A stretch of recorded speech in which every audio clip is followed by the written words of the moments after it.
Tony Hadley, welcome to noise11.com and welcome back shortly to Australia. It's always good fun. I have to say, I've said many times, if Australia was 6 hours away, everyone would want to come and live there because it's just, it's a brilliant country. We always have a good laugh there. My band are really excited that we're coming. Unfortunately, it's only somewhere you can ever go to every 2 or 3 years and stuff, but with the pandemic happening as well. But no, we always have a great time. Audiences are great. The sun shines. Food's great. You know, it's just good. It's great. Love it. It must have been 40 years since you first performed down here.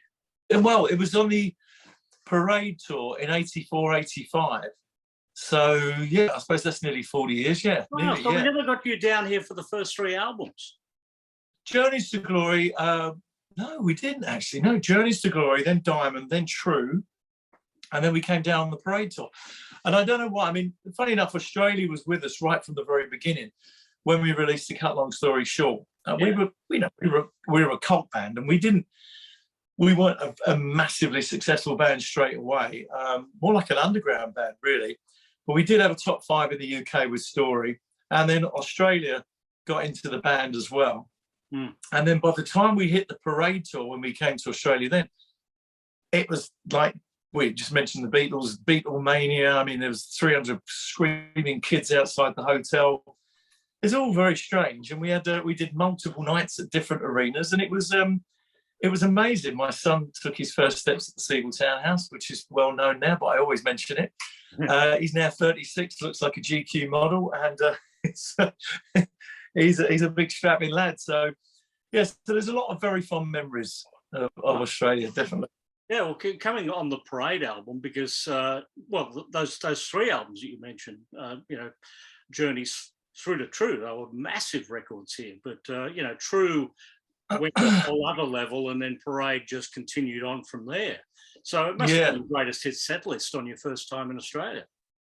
It was pretty much, yeah. I mean, because you guys, as I said, got into it from the early days, the Journeys to Glory album, that whole sort of synth thing. And so we had a good sort of catalogue of songs, even by the time we got to the Parade album. I mean, and that's what's been great about the anniversary tour that we've just done in the UK, which would pretty much be the show that we do in Australia. And it's obviously doing all the hits and stuff that we don't normally, Spandau stuff that I don't normally do, but we're doing True, Gold, Barricades, Only When You Leave, Lifeline, Fly For You, etc. But also picking up on what was the first song we did in the rehearsal room at school, songs that influenced us, different sort of journeys along the way. And so the show's quite sort of anecdotal, with me having a chat and just getting really close to the audience. A few new songs from the new album. It's gone down brilliantly. We've had some amazing reviews, and we've got 4 shows to finish with the orchestra the end of this year, and like I say, bringing the full band down to Australia. Well, tell me about the new album. Let's talk about new music and old music, but new music first. Because Oh Carol, New Rose, Confused, Mad About You, One for My Baby. Are these all new album songs? No, I mean, no. Confused is from Journeys to Glory, and that's New Rose is the Damned. I got a new rose, I got a good Carol, oh Carol, don't let us steal your heart away, which is the old Chuck Berry song. That was the first song we ever played in the school music room. Wow. So there is a little story that goes along, the sort of little timeline that goes along the songs. Mad About You is a new song. We were doing Obvious, and then we got a new song called Because of You, which is done brilliantly in the UK. You can get it on Spotify in Australia, and hopefully we'll get it on the playlist in Australia as well. But it's a really cool song, Gone Down a Storm Because of You. So check it out. Tell me if you like it. I will. One of the songs that I did notice in the set list was an old Jim Croce song, Time at a Bottle. That song. I got into Gordon Lightfoot and Jim Croce through a girlfriend of mine when I was 18, I think it was. And Jim Croce, it's just such a beautiful song. It sort of encapsulates everything you want. Sometimes you get to a point in life where you realise what you've got and how wonderful it is that you've got it. And that's what that song is about. I mean, you know, as I talk on stage and I say, you know, the guy died very young, and he wrote that song about his wife when she was pregnant. And it's just a beautiful love song. My wife absolutely loves it, and I love singing. It's a really heartfelt kind of ballad, really beautiful. And One for My Baby is an old Sinatra talk song. Oh, One for My Baby and One for the Road, that one. Yeah, One for My Baby, One for My Road. Yeah, yeah. I love the Willie Nelson and Leon Russell version of that one. Yeah. Well, there's several. There's been so many people have covered it. And it's just one of those songs that, you know, we've all been there. We've all been, whether you're talking to a friend or someone in a bar or whatever, and you've just broken up from the girl you love. And it's just, you know, I sit on a stool, I have a glass of Jack Daniels, and I love singing that song. And I'm a massive Sinatra fan. So I was checking out dates just to see the old who came first, the chicken or the egg question. Who came first, Spandau Ballet or Duran Duran? And you beat Duran Duran with your first album and your first single. Your Spandau Ballet's, to cut a long story short, 31st of October 1980. Planet Earth, Duran Duran didn't happen until the 2nd of February 1981. And Journeys was 3 months before their first album as well. How much were your paths crossing over at that time? Quite a bit, to be honest. Excuse me. I remember when we played the Botanical Gardens in Birmingham. I don't even think we'd signed a record deal at that point. We'd heard about the Duranis, and they were at the Rum Runner Club. So when we finished our show, we all piled over to the Rum Runner and, hi guys, how you doing? So we've known each other a long, long time. Funny enough, I saw Simon just before Christmas, which seems a long time ago now, but we haven't seen each other in ages. All right, mate, you know. And they're a fantastic bunch of guys. I've always been a big Duran fan, a big fan of their music. They've never been afraid to try new things and all that kind of electronic stuff. So I've always been a big fan. And they're a great bunch of guys. And, you know, despite all the rivalry between the fans, we've always remained good friends. I would imagine, though, musically, it was really only the first two albums where you kind of crossed over in sound. Once you got to that third album with True, and then again with Parade, you almost became Tony Hadley crooner at that point. Yeah, I was... well, it's a bit of a weird one, really, because when I look at the band, if you look at the very first album, we could have easily have gone down the road of Depeche Mode, sort of synthy, four on the floor kind of band. And but we kept changing. We got a bit funky on the second album. By the time we hit the True album, Steve Norman was playing the saxophone, percussion. That had quite an influence on Gary's writing.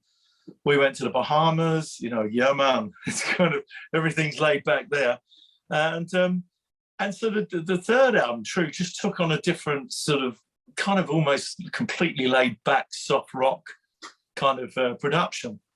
And I didn't think True, for instance, was a single. I don't think any of us did.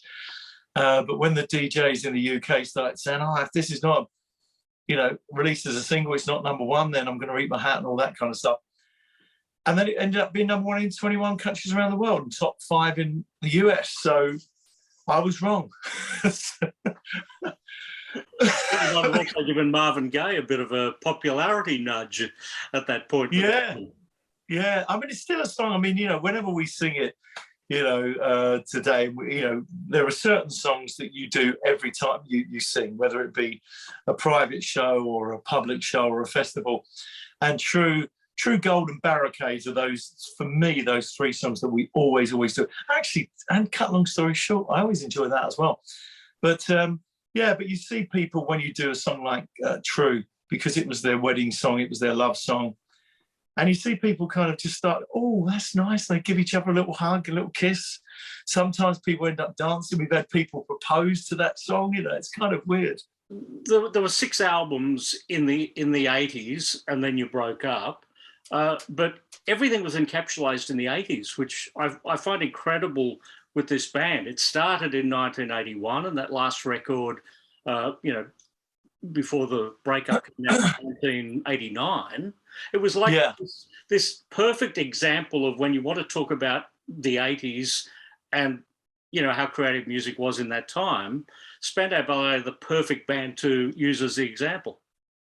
Well, yeah, thank you. I said, yeah, I mean, I think we made some pretty good albums. You know, as you grow older, you sort of maybe distance yourself from certain songs, but the main songs, the Fly for You, the Round and Round, Only When You Leave, Lifeline, to, you know, as I said, True Golden Barricades, really sort of kind of the test of time has done them great justice, and people still respond to those songs. They still love them. They love the fact that I'm still singing them. So I think for me, the Heart Like a Sky album, which was our last album, it was sort of slight disintegration within the band. It wasn't a happy ship. And I have to say that's not, I mean, I'm not a nostalgic person anyway, but I certainly don't go back and listen to that album. I'm surprised that, you know, like considering how big you are in Australia, how big you were in the UK, the Americans really didn't cotton on, did they? True was a top 10 hit. Yeah. There were only 3 top 40 hits in America. What happened in America? Why didn't they get Spandau Ballet when the rest of the world did? Well, I think the way you have to work America, you know, I'm hopefully going over to America next year and I'll be touring. You have to go there an awful lot. It's, you know, you can do several major shows in Europe and stuff, in Germany, France, Italy, Spain, Australia. In America, it's so vast. You have to go there and you've got to keep proving yourself over and over and over again. And then if you do that, once, you know, I have to say, American audiences are pretty amazing. And if you're good musicians and you're doing a great performance, they will come and see you again. And it's a building process. And I think we made the mistake in America of thinking that we could have a top 5 hit and it would be like the Beatles or something. And I'm afraid it just didn't turn out like that. Mm-hmm. And then we were just actually managing to sort of break through a little bit. And we were on tour, and in the middle of the tour, Steve Norman ruptured his cruciate ligaments in his knee. And what we should have done is sat him on a stall and carried on, but we cancelled the tour. And that, I think, really was the death knell for us in America. So I blame it all on Steve Norman. No, I don't. He's actually the only one in the band that I talk to now. So.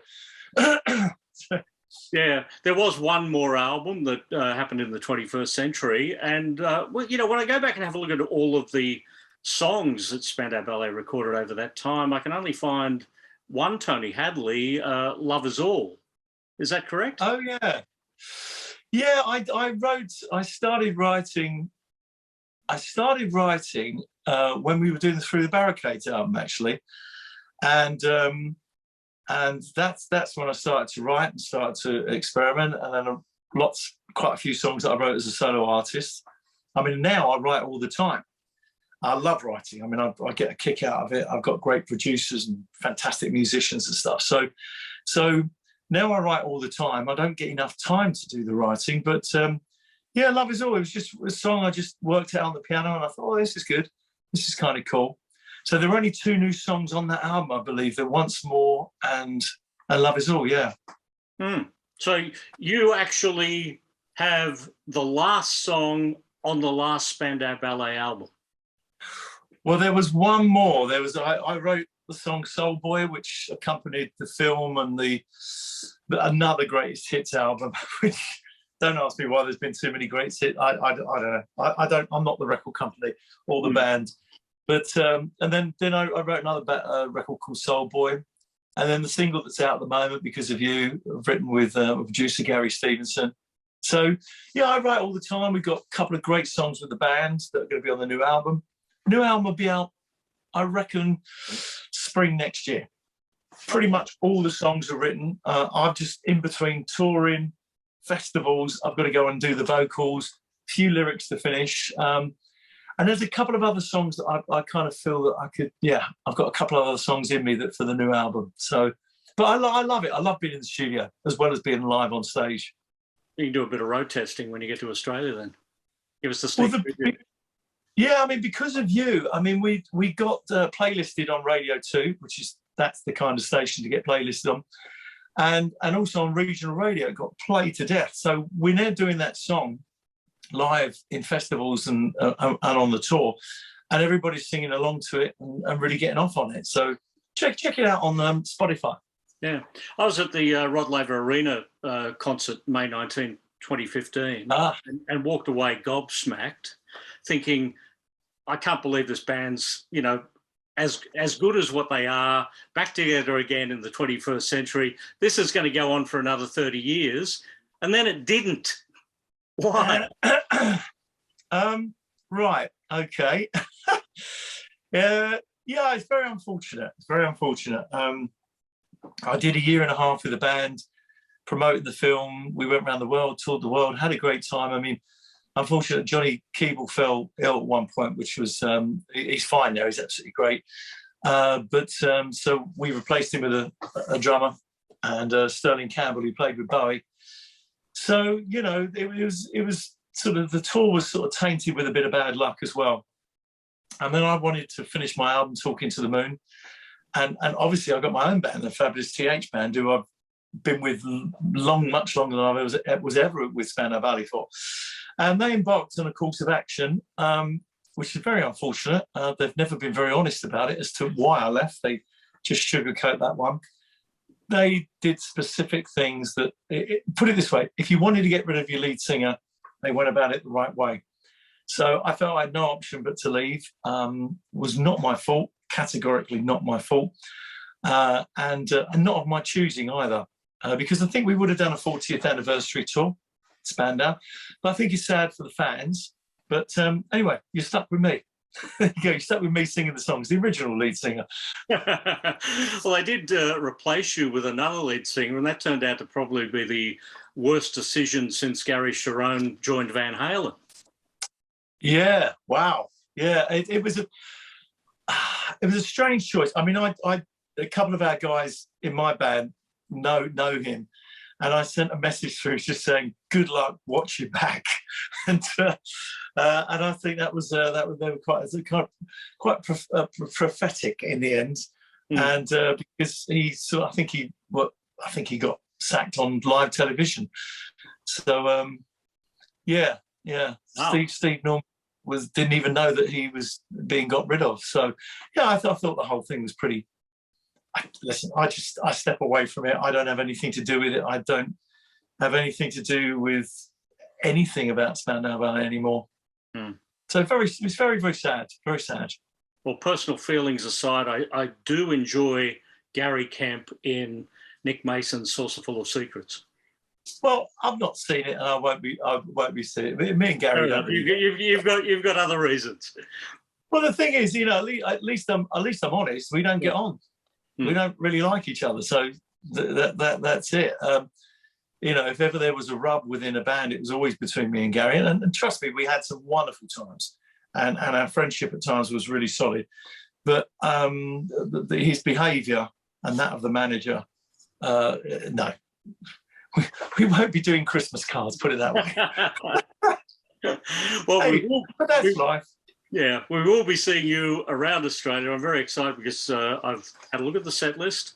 And for people wondering, oh, do I come along? Is it going to be all new music, or will I get some hits? It's pretty much 50-50, isn't it? With, well, no, a third, probably 50% Spandau, 25% covers, 25% new.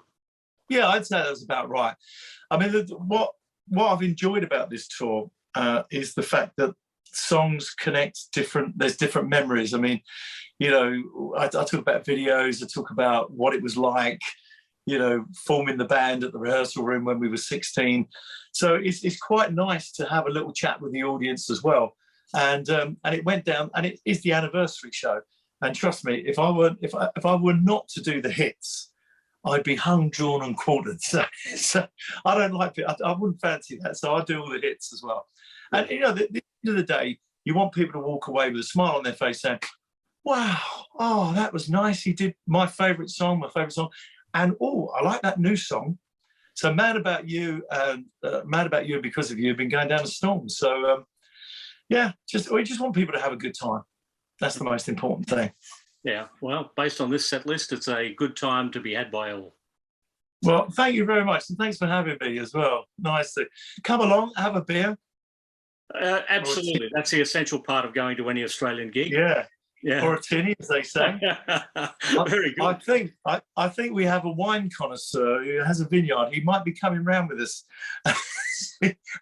I'm hoping he's sponsoring our tour with wine. One final one before we go. What's on the wall at the back? What am I looking at? Oh, Old records. This is that's from my swing album. This I don't know if you can see, that's a swing album. That was my first solo album, and this is True, Lifeline, Gold, and True, a couple of things. And at the back here is my Live Aid tickets and special enclosure tickets. So I'm not. You don't walk in. This is the only room I've got Freddie Mercury on there. I've got Mick Jagger and Keith there. I've got the Arsenal.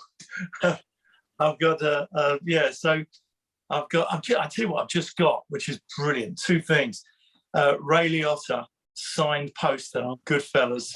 Yeah, and also Michael Caine with all the little cars, The Italian Job. I'm a massive Michael Caine fan, so I've just managed to get them. So just a few things to remind me that I'm in the music business.